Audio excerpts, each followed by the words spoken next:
Kilambakkam bus station இப்போ கொடுத்துருக்கிறது பார்த்தீங்கன்னா நம்ம மெம்பர் செக்ரட்டரியில் குறைஞ்சது ஒரு 5-6 மீட்டிங்ஸ் வச்சுருந்துருக்கோம்.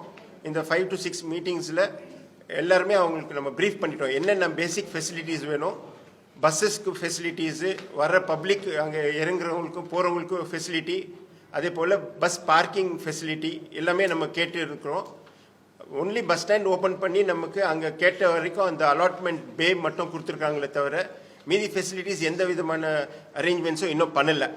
ஆஃபீஸஸ் கொடுக்குறதா சொல்லியிருந்தாங்க. இப்போ அது பார்த்தீங்கன்னா ஃபர்ஸ்ட் ஃப்ளோரில் ஒரு 25 ஷாப்ஸ் ஒதுக்கியிருக்காங்க. பட் இது கூட நம்ம வந்து சரி வேறு வழி இல்லைன்னு சொல்லி ஒத்துக்கிட்டோம். ஒத்துக்கின பிறகையும் பார்த்தீங்கன்னா ஸ்டில் அவங்க வந்து அந்த ஆஃபீஸஸ் வந்து அலோகேட் பண்ணாமல் இருக்கிறாங்க. ஒரு நாளைக்கு இன்றைக்கி வந்து 1000 பஸ்ஸஸ் உள்ளே வந்துட்டு இருக்கு from various states and Tamil Nadu. இதில் இன்றைக்கி அவங்க அலாட் பண்ணியிருக்கிற பேஸ்ன்னு எடுத்துக்கிட்டிங்கன்னா பார்க்கிங் லாட் பகல்னு எடுத்துக்கிட்டிங்கன்னா வெறும் 100 வண்டிங்க தான். மீதி 900 வண்டி எங்கே போய் நிற்கணும்? இன்றைக்கி காலகட்டத்தில் இவங்க சடனாக இந்த மாதிரி ஒரு டிசிஷன் எடுத்து வண்டிங்களே வரக்கூடாது அப்படின்றது வந்து யாராலையும் அது வந்து நம்மளால் அது ஏற்றுக்க முடியாது. இன்கேஸ் நாங்கள் வந்து கவர்மெண்ட்லேயும் சொல்லியிருக்கிறோம், மெம்பர் செக்ரட்டரிக்கிட்டும் சொல்லியிருக்கோம், நம்ம கோஆப்ரேட் பண்ணுறோம். நீங்கள் சொல்கிற பிரகாரம் எப்படி கோயம்பேடு கொஞ்சம் கொஞ்சமாக நம்ம கிராஜுவலாக டெவலப் பண்ணிட்டு வந்தோமோ அதே போல் இந்த புது பஸ் ஸ்டாண்டும் நம்ம கண்டிப்பாக சப்போர்ட் பண்ணி டெவலப் பண்ணுவோம். ஏன்னா ஃப்யூச்சர் அதுதான். இன்றைக்கி வந்து பிளான் பண்ணி ரொம்ப நல்லா பண்ணியிருக்காங்க கவர்மெண்ட்டு. ரொம்ப நல்ல எலாபரேட்டாக ரொம்ப அழகான ஒரு பஸ் ஸ்டாண்ட் கிரியேட் பண்ணியிருக்காங்க. ஏஷியாவிலே இல்லாத அளவுக்கு ஒரு நல்ல பஸ் ஸ்டாண்டு கிரியேட் ஆகிருக்கு.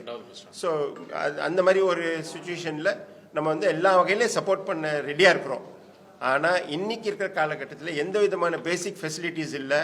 பேசஞ்சர்ஸ் வந்து இறங்குனாங்கன்னா அவங்கள போய் இறக்கி விடுறதுக்கு கூட பார்த்தீங்கன்னா அந்த யூ-டர்ன் எடுக்கிறதுக்கே வந்து குறைஞ்சது 2 மணி 3 மணி நேரம் ஆயிரும் எல்லா வண்டிங்க வந்து இறக்கிட்டு திருப்பி வெளியே வர்றதுக்கு. இந்த சூழ்நிலையில் எல்லாரையும் வந்து நம்ம அதே மாதிரி பண்ணணும் போது அந்த மாதிரி அங்கே ட்ராப் பண்ணும்போது பேசிக் ஃபெசிலிட்டிஸ் அவங்க இன்னும் பண்ணலை.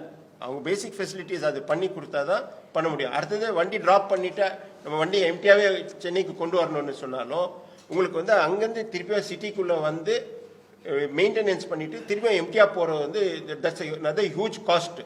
இப்போ நீங்கள் அங்கேயே ட்ராப் பண்ணணும்னு முடிவு பண்ணிட்ட பிறகு நமக்கு அங்கே ஃபெசிலிட்டிஸ் பண்ணி கொடுத்துட்டிங்கன்னா பிரச்சனையே கிடையாது. இப்போ 1000 பஸ்ஸஸ் டெய்லி உள்ள ஆவரேஜாக இப்போ வந்துட்டு இருக்கு. அப்போ 1000 பஸ்ஸுக்கு நீங்கள் பார்க்கிங் லாட்டே அலாட் பண்ணல. அப்படி அலாட் பண்ணாத சூழ்நிலையில் நீங்கள் வந்து இங்கே நீங்கள் ட்ராப் பண்ணணும் அப்படின்னு சொல்லும்போது அது சாத்தியம் இல்லை. நீங்கள் கோயம்பேடில் பார்த்தீங்கன்னா மாநகர பேருந்து, புறநகர பேருந்து, காஞ்சிபுரத்துலேருந்து வராங்க, திருவள்ளூர்லேருந்து வராங்க, ஒரடத்துலேருந்து வராங்க, ஸ்ரீபெரும்புத்தூர்லேருந்து வராங்க. எல்லாமே எப்படி வராங்க? இந்த ஆம்னி பஸ்க்கு போவோம் எங்கே எப்படி வந்து வண்டி பிடிக்கிறாங்க? ஏதோ ஒரு பேருந்தில் வராங்க, ஷிஃப்டாக வராங்க, அங்கேருந்து இறங்குறாங்க, திருப்பி அங்கேருந்து வில்லிவாக்கம் ட்ரெயினில் வந்து இறங்குறாங்க, வில்லிவாக்கத்துலேருந்து கோயம்பேட்டுக்கு வந்துடுறாங்க, கோயம்பேடு வந்து போயிடுறாங்க ஈஸியாக. அங்கேருந்து ட்ரெயினில் ஏறினா 10 ரூபா, இங்கே ஏறினா 10 ரூபா, இங்கேருந்து ஒரு 1000 ரூபாய் பஸ்ஸு கொடுத்தாலும் அவங்களுக்கு சாட்டிஸ்ஃபைட் ஆகுது. இப்போ நீங்கள் இன்னும் எந்த ஃபெசிலிட்டிஸும் இல்லையே, எப்படி பண்ண முடியும்? கனெக்டிவிட்டின்றது ரொம்ப மெயின். நீங்கள் யூகேல பாருங்க, யூஎஸ்ல பாருங்க, லண்டன்ல பாருங்க, எல்லா ஏரியாலையுமே உங்களுக்கு கனெக்டிவிட்டி இல்லாமல் எங்கேயுமே பஸ் ஸ்டாண்டே இருக்காது. பஸ் ஸ்டாண்டுக்கு ஒரு கனெக்டிவிட்டி இருக்கணும். அப்போ இருக்குது, நான் இல்லைன்னு சொல்லலை. இது ஃபர்தரா இம்ப்ரூவ் ஆகிறதுல எங்களுக்கு டைம் கொடுங்க. ஏன்னா நாங்களாம் லாஸ் ஆகி 1 மாசத்துலயே தள்ளப்பட்டுட்டோம்னா எங்களுக்கு வந்து முதல் வந்து நிர்வாகம் பண்ணனா ஹையஸ்ட் டாக்ஸ் பேயர் நாங்கள் தான் இருக்கிற டிரான்ஸ்போர்ட் இண்டஸ்ட்ரியிலே. ஒரு வண்டிக்கு 2 லட்ச ரூபா டாக்ஸ் பே பண்றோம் அப்படின்னா அப்போ அந்த 2 லட்சத்தை நாங்கள் அரசாங்கத்துக்கு கட்டினா எப்படி கட்டுவோம்? எங்களால கட்ட முடியாது இல்ல. 3 மாசத்துக்கு ஒரு வருஷத்துக்கு 8 லட்சம். ஒரு வருஷத்துக்கு 8 லட்சம். அப்ப நாங்க எங்க தொழிலே முடிஞ்சு போற ஸ்டேஜுக்கு இப்ப எப்படி கொரோனால முடிஞ்சு போனோமோ அது மாதிரி சீக்கிரம் முடிஞ்சு போயிடும் நாங்க. அதனால வந்து கவர்மெண்ட்டுக்கு கோரிக்கை வச்சுட்டோம், மீட்டிங்கும் அட்டன் பண்ணிட்டோம். இப்போ எங்களுடைய கோரிக்கை உங்களுக்கும் நாங்க தெரிவிக்கிறோம், செய்தியாளர்களுக்கும் தெரிவிக்கிறோம், மக்களுக்கும் தெரிவிக்கிறோம். அப்படி இல்லைங்க, 24ஆம் தேதி நான் சொல்றேன், 24ஆம் தேதி எங்களுடைய மினிமம் பேர் வந்து பாத்தீங்கன்னா 600ல இருந்து 700 ஒரு நாளைக்கு உள்ள வரும். இந்த எல்லா வண்டியும் இப்போ கவர்மெண்ட் வண்டிங்க உள்ள வருது. கவர்மெண்ட் வண்டியும் வருது, எங்க வண்டியும் வருது. எங்க வண்டி வரல, கவர்மெண்ட் வண்டி இன்னைக்கு வந்துட்டு இருக்கு. வந்துட்டு அவங்க அங்க நிறுத்திடுறாங்க, அவங்க வெளியில போறாங்க. புரியுதுங்களா? நாங்க வந்து நிறுத்தின உடனே திருப்பி நாங்க வெளியில தான் வரணும். ஏன்னா அங்க இடம் இல்லையே. அப்ப நாங்க அதாவது இடம் இருந்தா பரவாயில்ல, வெளியில வரணும். வெளியில வரும்போது ஒரு வண்டி உள்ள இருந்து வெளியே வர ஜிஎஸ்டி ரோட கிராஸ் ஆகிறதுக்கு நீங்க போய் அந்த சிக்னல்ல நின்று பாருங்க. நீங்க சர்வீஸ் ரோடு வழியா போய் யூ டர்ன் தான் எடுக்கணும். 1 நிமிஷத்துல இருந்து 2 நிமிஷம் ஆகும். அப்ப 600 பேருந்துகள் கிராஸ் ஆகணும்னா மினிமம் 600 நிமிஷம் ஆகும். அப்பனா எவ்வளவு மணி நேரம் ஆச்சு? 6 மணி நேரம் ஆச்சு. அப்ப 6 மணி நேரம் ஜிஎஸ்டி சாலையில அந்த சைட்ல வர வண்டியும் இந்த சைட்ல வர வண்டியும் எப்படி போக முடியும்? ஒண்ணு பாலம் டைரக்டா பஸ் ஸ்டாண்டுக்குள்ள போகணும், பஸ் ஸ்டாண்டுக்குள்ள வரணும், இல்ல நடப்பாதையில இருந்து போற மக்கள் வந்து நடப்பாதை பண்ணி மேல ஏறி பாலம் ஏறி மேல போகணும், அங்க இருந்து இங்க வரணும். நான் அந்த ஃபெசிலிட்டிஸ் தான் சொல்றேன். அது வரலும் எங்களுக்கு நீங்க டைம் கொடுங்க. ஜிஎஸ்டில போற ஒருத்தர் கூட போக முடியாது. இப்ப வண்டலூருக்குள்ள நான் திரும்பணும்னா வண்டலூர் பாலத்துக்கு அடியில போய் தான் நான் திரும்பணும். வண்டலூர் பாலத்துக்கு அடியில நான் திரும்பணும்னா பஸ் ஸ்டாண்ட்ல இருந்து வண்டலூர் பாலத்தை தாண்டி உங்களுக்கு கூடாஞ்சேரி வரலாம் பஸ் நிற்கும். எவ்வளவு பஸ்? 500 பஸ்.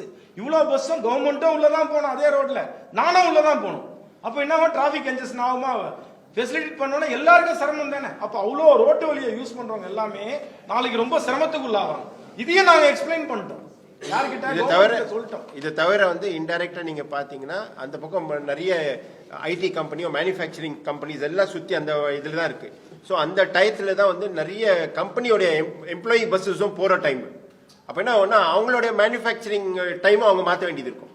நம்ம எல்லாமே டயத்துக்கு போக முடியாது. ஸோ இதுல வந்து நிறைய காம்ப்ளிகேஷன்ஸ் போவாதுக்குனால நாங்க காரணம் சொல்லல, உண்மையான நிலவரத்தை சொல்றோம். நீங்களும் நிறைய கேள்வி கேட்கலாம், ஏன்னா பிரஸ் மீடியா நீங்க கேளுங்க, நாங்க சொல்ல ரெடியா இருக்கோம். அதுல எதனா உண்மை இல்லைன்னா நாங்க சொல்றோம். நாங்க செய்திகளை உடனுக்குடனும் துல்லியமாகவும் தெரிந்து கொள்ள சப்ஸ்கிரைப் பண்ணுங்க.